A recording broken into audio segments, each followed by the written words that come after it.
Hey, it's Biddy Penny. Welcome to my channel. You guys, I'm making a card using the parameters from episode 159 of Craft Roulette, where my friend Artist Percy Rob and Mary Gunn Fun crafted together. That was so much fun last night. You can always catch the replay if you can't catch it live. I've been on the replay team for weeks now because life has just been so busy. Okay, I'm going to use some dies that I haven't even used yet, and I'm going to create my card to go on my card first.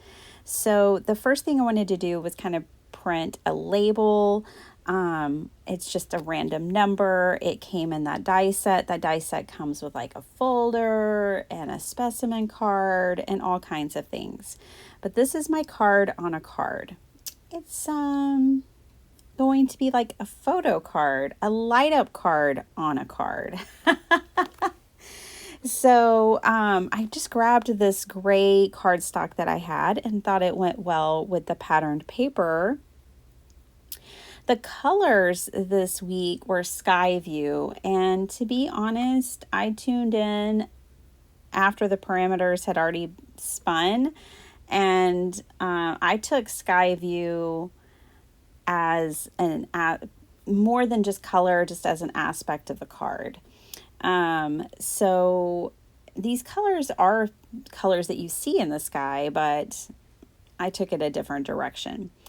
I have just this week gotten this order in the mail. It's from Pear Blossom Press, and I had purchased these lights to make light up cards, and I got a 5-pack because I bought 100 slides, photo slides, and I wanted to turn them into light up. I wanted to just play with lights.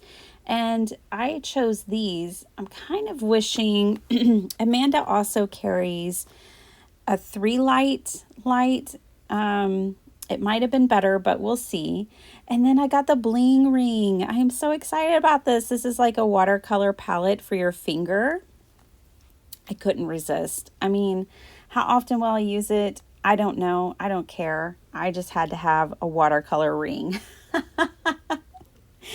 Okay, so here are the photo slides, and I've been playing with this just a little bit since these lights arrived this week, and I was kind of struggling because of how strong the light is, but then it's not quite strong enough to light up the whole picture unless it's right behind it.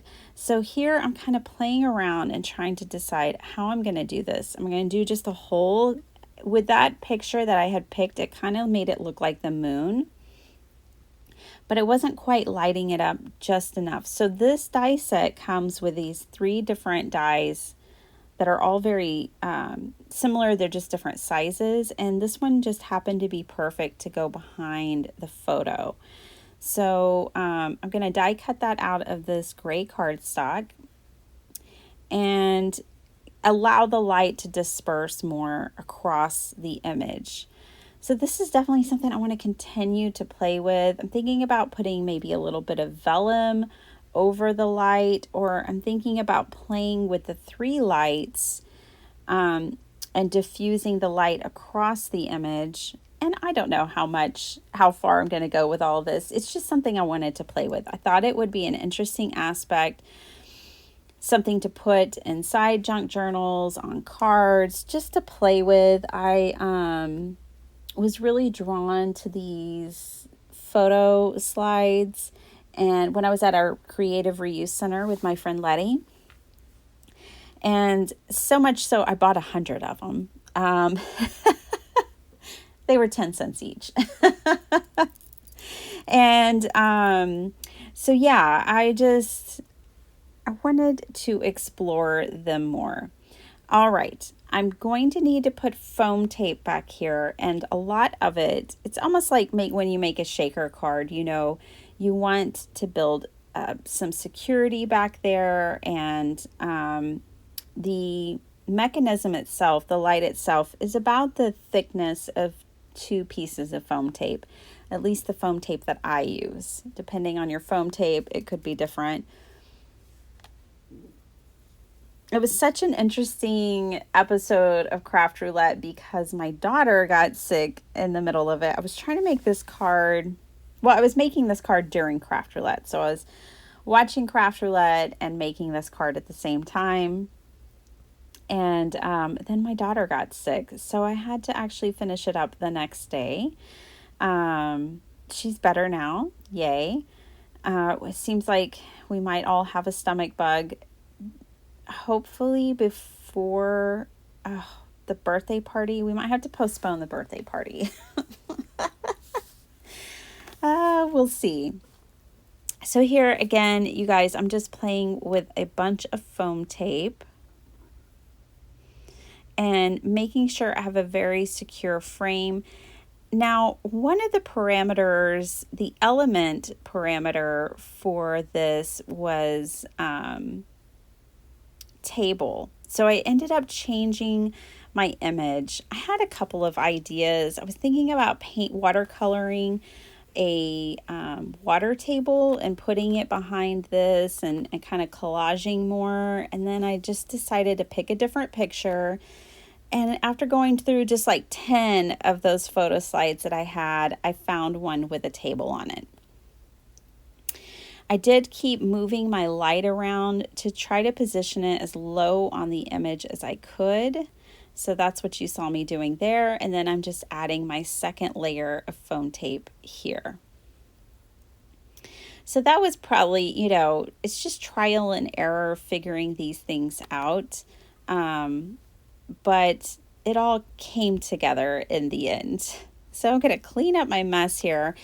That black and white checker paper was some leftovers from a collage I did a couple of weeks ago, and it was still on my desk, on my mess.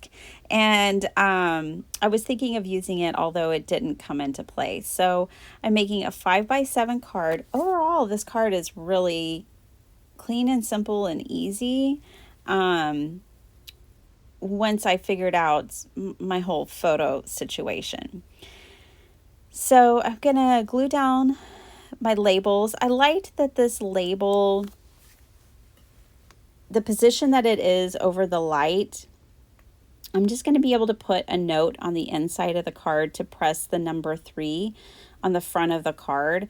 And that will indicate to someone, the recipient of this card will see that, this card lights up, but I didn't have to put like a press here. So that was kind of my workaround for that. I have stamp sets that say press here, flip this, do that, like for interactive cards.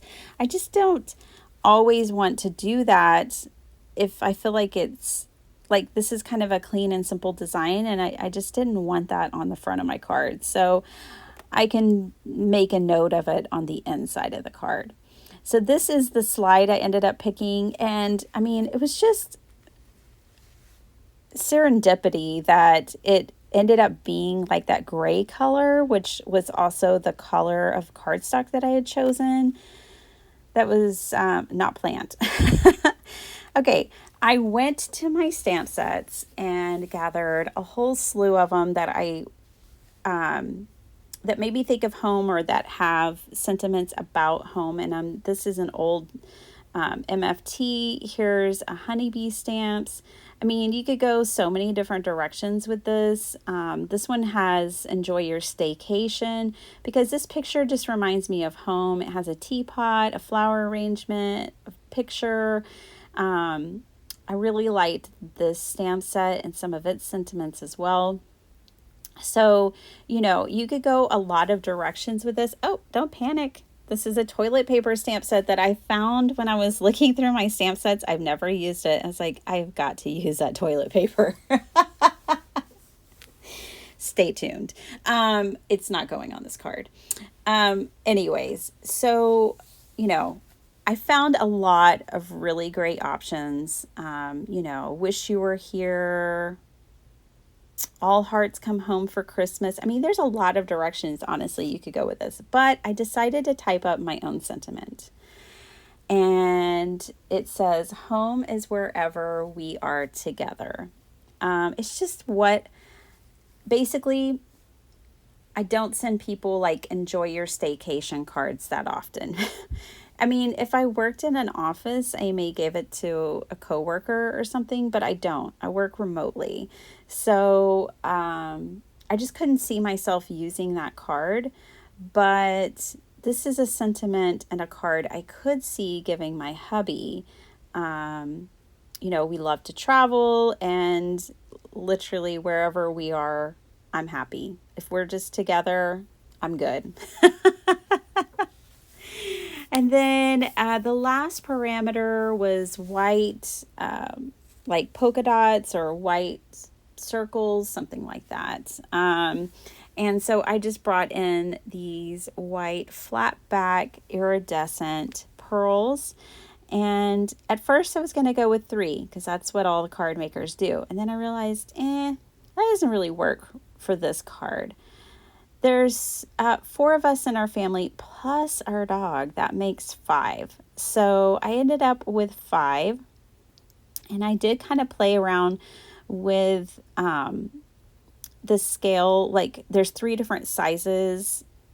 And so I did kind of end up playing around with that a little bit. But I got everything positioned. I used that straight edge of that sentiment, enjoy your staycation, to get everything kind of straight. And here is the final card. Mary always talks about how like these just cards wouldn't get made if it wasn't for these parameters. And that's so true. Like this is one card I probably wouldn't have thought of to make, but I love how it came out. And that's what I love about Craft Roulette. When you're working with the parameters, it gives you a starting point, but it's a journey. And I loved Artist's card, and I loved Mary's card, and I love those 2 together. So it was just so much fun. I'm going to leave Craft Roulette linked below as well as Pear Blossom Press. I hope you guys enjoyed this, and I'll see you next time. Bye.